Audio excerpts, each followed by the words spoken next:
Welcome back to another video. Today I'm going to be talking to you about 3 awesome feminist reads for teens.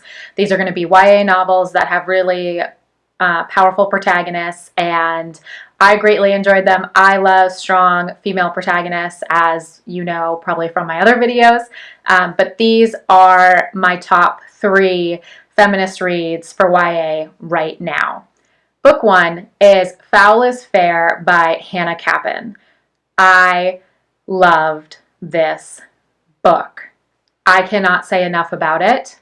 As you might recognize, the title, Foul is Fair, is from Macbeth. This is a retelling of Shakespeare's famous Scottish play. And the tagline for it is what really drew me to this book. The tagline is, "Golden boys beware, something wicked this way comes." And I just was in. Right at that moment, I was in. So you have Jade. She's your protagonist. She has a bunch of girlfriends whom she refers to as her coven. And Jade decides to go with her friends to a party at St. Andrew's Prep, which is a pretty important school nearby. And at that party, the Golden Boys of the lacrosse team target Jade, and they drug and assault her.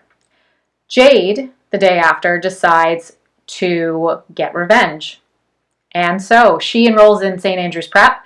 She's kind of disguised herself a little bit, done some stuff with her hair and looks a bit different.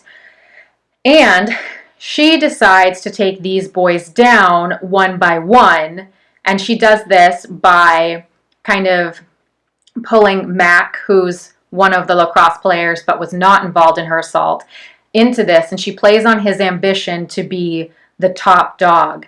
So she sets out with him to destroy the lives of these boys. And when I say destroy, I do mean this is a full-on revenge tale. It is a battle cry of, you did this to me, and so there will be blood. This is definitely a bloody revenge tale, and there are, triggers in this novel, so those are out there for you. I've kind of just gone over them.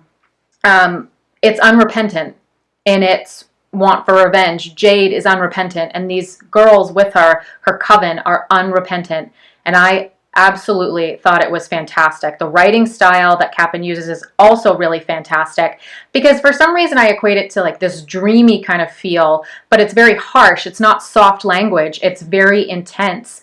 And I just thought it overall pulled in the theme, the voice of the characters into this perfect storm, revenge storm. It was wonderful. Book 2 is Sawkill Girls by Claire Legrand. It is told from the perspective of 3 teens.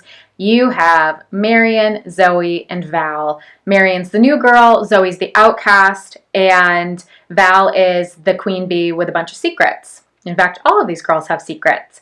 They live together on Sawkill Rock, which is an island that is very much a character in this novel. It is very much alive, and it knows all of the secrets of all of the people that live there, including a dark entity that lives there.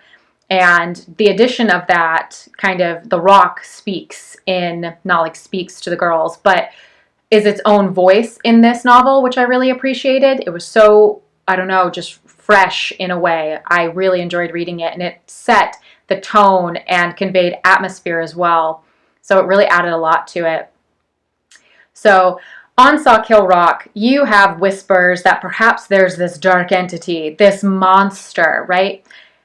The other thing is that you have girls disappearing for years. They've gone missing, okay? And the people on this island don't even blink at it. It's almost accepted, like, oh, okay, no problem, whatever, carry on. You miss them, carry on. And there's like a fog over all of these people that I was so frustrated by, and it just reeked of complicity, like, oh, well, we are not actively doing anything, to hurt these girls, but we're just complicit because we're just going to kind of let it go, whatever. Well, That's all well and good, but when Val, Marion, and Zoe team up, they decide to rip complicity apart with their talons. And they team up against this entity and take no prisoners. I thought this book was just fantastic. It's like a roar in the face of every kind of media outlet or, propaganda out there that says that women must be competitors instead of teammates. And it's a lot of, it just shows how much people can do when they team together and they're not opposing each other and how powerful that is. And I just love that message. It's also super creepy. Sawkill Girls is creepy. It gave me the goosebumps. I loved the whole like dark atmosphere added to this dark entity that you didn't know what they were going to do. You're rooting for these girls, but you don't know if they're going to make it, and you're just hoping that they do. So overall, it was a home run. It was absolutely great. Loved it. Very different from Foul is Fair in the way that it's more so kind of like a mystery horror novel, and Foul is Fair is straight revenge, but they both are great. Our final book and third book is All the Bad Apples by moïra Fowley-Doyle. Yes, I practiced saying that name because for some reason it was a tongue twister to me. I loved Doyle's book, The Accident Season. I thought it was just beautifully written and kind of topsy-turvy. So when she came out with All the Bad Apples, I was really excited. And that cover is just gorgeous. I stared at it for so long when we first got the book. This book follows Dina, and her sister Mandy has gone missing. People presume that Mandy is in fact dead, but Dina's not so sure. Then Dina starts getting letters from Mandy saying that the bad luck that runs in their family isn't just bad luck. It's in fact a curse that's passed down to the women in their family, specifically the bad apples. So Dina decides she's got to do a cross-country trip to find her sister and hopefully break this curse if it does in fact exist. That way, the future generations can live freely and she can live freely as she wants to. This novel touches upon topics of sexuality, doesn't touch upon, tackles them, like full-blown football, American football tackle. Tackles sexuality and, importantly, women's reproductive rights. And at times, I wanted to reach through the pages of this book and just throttle certain characters because of their bigotry. And it wasn't as though I thought like, oh, this is a fictional form of bigotry. I've heard, things of that nature. So, and I know that it's out there and it's just so realistic and it's just in one novel of this hatred for no reason, right? But the other thing is that I wanted to also be a part of this novel because I wanted to fight alongside of these people who have been targets for no reason, for who they are, right? Not for no reason, but for who they are. It's hatred and it's unjust and it's awful. And I wanted to be there beside them and I wanted to comfort them as well. So it evoked a lot of empathy and sympathy from me.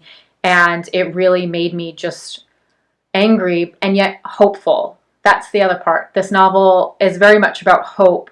It's not, doesn't kind of drown itself in this darkness and these heavy topics and in these issues. What it does is it takes them, it exposes them, brings them to the light, and also leaves on a note of hope because, yes, this is what has happened. This is the way things have been. But that doesn't mean that that's the way things need to stay. There's always room for hope that things can be better, that people can live and, be free to be who they are without fear of being targeted, of hate.